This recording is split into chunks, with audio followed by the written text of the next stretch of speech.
pessoal, eu sou a Becca, esse é meu canal e sejam muito bem-vindos. E hoje eu vim aqui fazer um vídeo falando se vale a pena realmente ler A Seleção. A Seleção foi uma série escrita pela Kiera Cass e sim, ele é um fenômeno literário, fez muito sucesso. Hoje em dia eu acho que ele já não tem a mesma fama de antigamente, mas assim, quando eu tinha 12 anos, por exemplo, era muito normal você andar duas esquinas e ver alguma garota lendo esses livros. Foi realmente uma febre. Até hoje é um livro que muita gente fala porque ele foi responsável por ter trago muitas pessoas para o mundo da leitura, por ter sido essas portas, assim, que fez muita gente se encantar e se apaixonar pela literatura. Então foi um livro que, assim, encantou muitos leitores e que muita gente tem como livro queridinho. E antes de eu falar os pontos positivos, os pontos negativos desse livro, eu vou explicar qual é a ordem de leitura dele. Bom, o primeiro livro, obviamente, é A Seleção, esse aqui da capa azul. Depois desse, a gente tem o segundo, que é A Elite. Por último, a gente tem A Escolha. Veja bem, essa trilogia não termina a história aqui, porém essa é a trilogia principal. A maior parte dos fãs gosta realmente desses três primeiros livros. E depois desses três, a gente vai ter um livro de contos que é Felizes para Sempre, que eu já li no Kindle e que é realmente um livro para fãs que gostam muito e que vão ver um pouquinho mais dos personagens. Só que aqui a gente vai ter a história da América nessa trilogia, e depois a autora resolveu publicar mais dois livros contando a história da filha da América, que no caso é a herdeira e a coroa. Então a gente vai ter esses dois livros que os fãs não gostam tanto assim deles, comparado à trilogia principal. E agora que eu já expliquei qual é a ordem que você deve ler os livros, eu vou agora falar a minha opinião sobre. Falando um pouco agora sobre a história do livro, a gente vai conhecer como protagonista a America Singer, que é uma garota que vive na sociedade que é dividida por castas, exatamente 8 castas, e essas castas elas definem a área profissional que a pessoa vai atuar e também a sua classe social. Ou seja, se você vive na classe, ou seja, na casta 1 ou 2, você vive extremamente bem e tem uma situação financeira muito abastada. Agora, se você é da classe, da casta, no caso, 4 para baixo, é só ladeira abaixo, as pessoas realmente vivem em necessidade. E aqui a gente vai ter uma monarquia nesse mundo, e esse pessoal, ele tem o hábito, a cultura, de sempre que o príncipe chega a uma determinada idade, eles resolvem fazer a seleção, que é, obviamente, o foco principal do livro, onde eles vão fazer através de um sorteio a escolha de 35 garotas para irem para o palácio competir pelo coração do príncipe. Então, uma dessas 35 garotas vai se tornar a princesa e futuramente a rainha desse país que se chama Ileia, alguma coisa assim. Não sei a pronúncia corretamente, mas é isso. Então, quem fazer o príncipe se apaixonar vai, né, acabar se casando com ele ao final. E é sobre isso que é o livro, sobre essas 35 garotas tentando conquistar o príncipe que leva o nome de Maxon. E que, enfim, é um personagem bem interessante, vou falar dele mais pra frente. Bom, falando sobre o livro, eu li ele quando eu tinha 12 anos, então eu li assim na idade que é recomendada para esse livro. Ele é um livro muito juvenil mesmo. E ele, pra mim, o que fez a minha experiência com esse livro não ser tão agradável foi a forma como algumas pessoas divulgavam o livro. Veja bem, ele é um livro de romance, simples assim. Ele foca no romance, ele se sustenta no romance. E algumas pessoas vendiam esse livro como se ele tivesse muitas intrigas políticas, altas críticas sociais, um fundo distópico muito bem trabalhado, e não é isso que acontece, sabe? A política ali no livro é muito rasa e tá ali só porque ela é influenciável na história.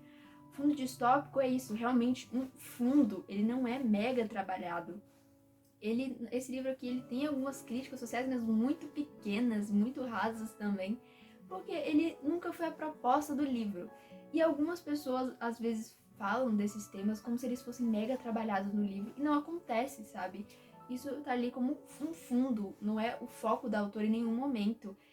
A autora, em momento nenhum, ela também vende o livro dela dessa forma. É mais alguns fãs que divulgam isso sobre o livro, e eu acho que isso é um problemático, porque não é bem verdade.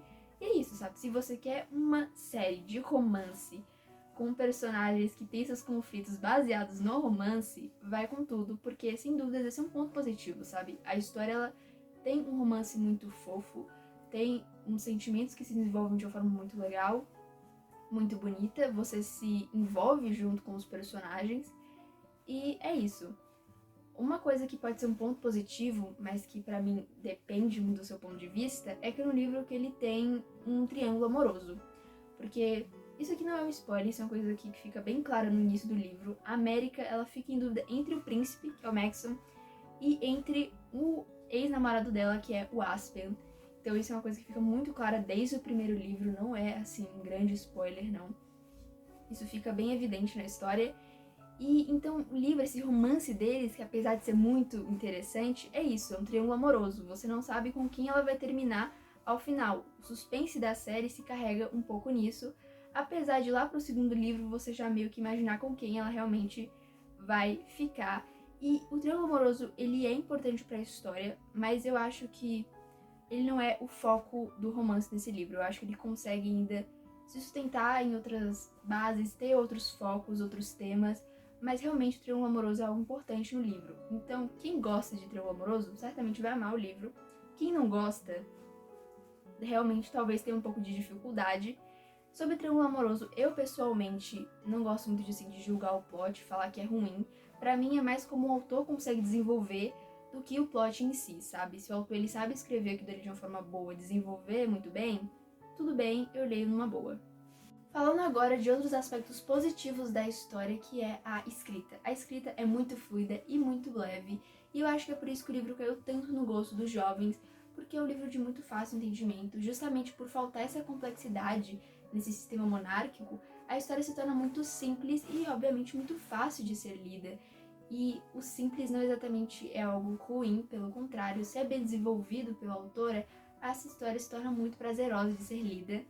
E juntando o fato de, como eu disse, ser uma história muito fácil de ler, com os personagens, que na minha visão são bons personagens, eles não são os melhores personagens que eu já li, eles não têm a melhor construção e a melhor evolução que eu já vi no livro, mas ainda assim é muito bom, é satisfatório. Os personagens, para mim, você entende os seus temores, os seus desejos e os conflitos que eles têm dentro de si, cada um. E a autora consegue desenvolver de uma forma muito interessante tudo isso.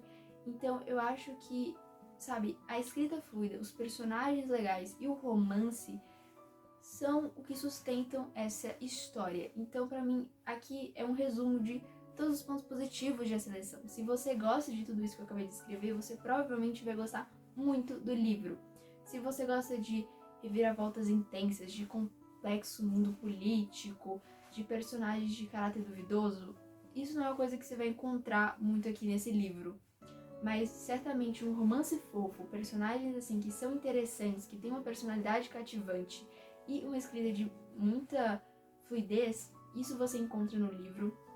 Eu acho que é uma história que, para quem tá começando a ler, é muito positivo, porque, como eu disse, é um livro que conseguiu trazer muitas pessoas assim pro mundo da literatura, por ter essa história que é muito envolvente, sabe? Os personagens, eles têm conflitos que não são tão simples assim, eles evoluem durante a história de uma forma que é muito interessante, ao meu ver, de acompanhar.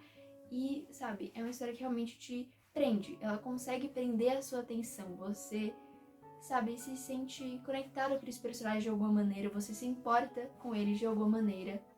Enfim, eu acho que os mocinhos, os heróis dessa história, eles são realmente bem trabalhados.